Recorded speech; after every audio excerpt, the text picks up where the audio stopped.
Thank you, thank you, thank you. Okay, we got 2 minutes and 37 seconds to the pay-per-view. We got ESPN and the card starting, so I got double duty going on over here.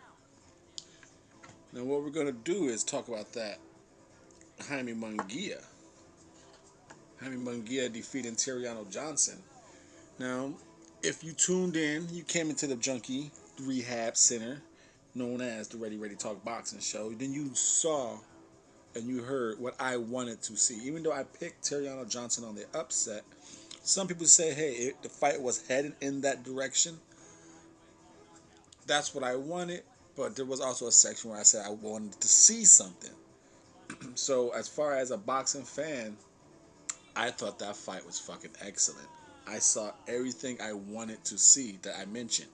I saw Terriano Johnson try and break Jaime Munguia. I wanted to see if Jaime Munguia could become a back foot fighter. And Jaime Munguia was showing some nice movement, spinning off the ropes, step back uppercuts. I was watching that fight and I was like, man, frame wise, length wise, why can't Deontay Wilder fight like that? You know what I mean? It's if Jaime Munguia can put it together, you know what I mean? It's but anyway, watching Terriano Johnson, the way he's falling in, look like his legs aren't quite there. That's what it looks like Mike Tyson is. All the footage I see of Mike Tyson is just throwing that one combination, standing still or lunging forward. I don't know if Mike Tyson can move if Roy Jones moves. It looks like he don't have quite control of his right leg if you ever look at it. But that's what Toriano Johnson looked like. So as a fan again, I was highly impressed. Jaime McGee was getting cracked. Who knows?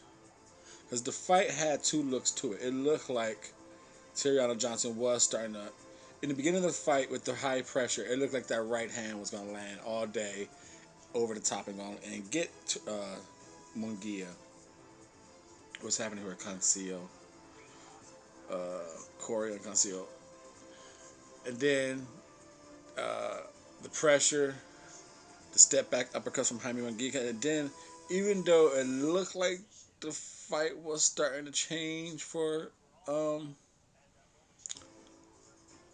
Toriano, he also had that look of how long, because he only had about. It looked like he started taking some damage, starting to swell, and Jaime McGee was starting to land some clean shots. So even though it looked like the tide was turning, it looked like Toriano Johnson only had about 2 rounds, maybe 3 rounds, to change that fight before he looked like he was going to just wear out and get beat down.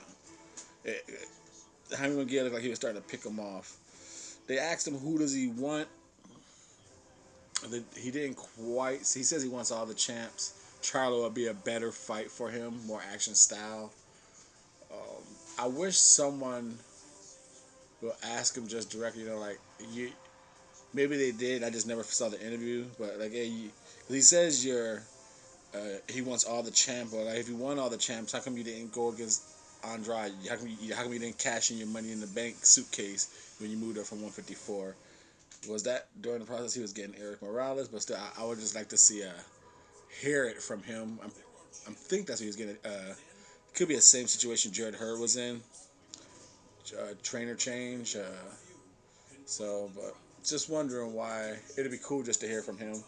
But I was very pleased as a fan seeing that because I like Jaime Munguia. Like I'm not gonna say like he's like one of my favorite fighters, but watching him and just like I said, the guy always since he became on the map, he became champ. He fought nothing but top three mandatories and nothing lower than a number 3 ranked contender, except for his last fight was a gimme fight in like number 13.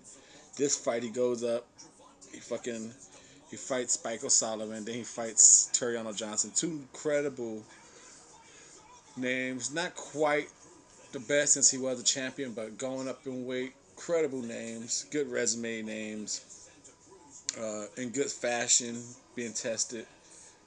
I would like to see him fight.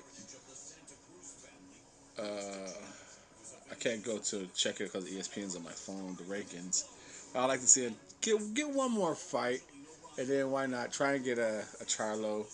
You know, send Jaime Munguia over to PBC. That'd be nice, but you know that's not happening. But I would like to see him give him a Quigley, and then Lemieux can come down to 160. Um, maybe a Rob Brant, maybe. Um, give him somebody, but yeah, give him a Quigley. I can only think of him in Golden Boy, but very good. And I like the back foot fighter that I'm starting to see Jaime Munguia become. So what I needed to see, or what I wanted to see, the double nasty ass cut, nasty ass clean. But you see the lip, you see the piece of the lip flying in the air. It was a beautiful step back uppercut, almost as good as the uppercut as Povetkin. Is that Povetkin had the knockout effect. This one had a fucking busted lip with a piece of lip flying in the air. Who you know, like I said, good both nice setups, but Povetkin was a nice slip crack, and the fact that Dylan was out on his feet, it just made everything look nice. Wow, fucking. If Tyrion Johnson would have dropped on that uppercut, we would have a serious debate. Thank you for your time and support.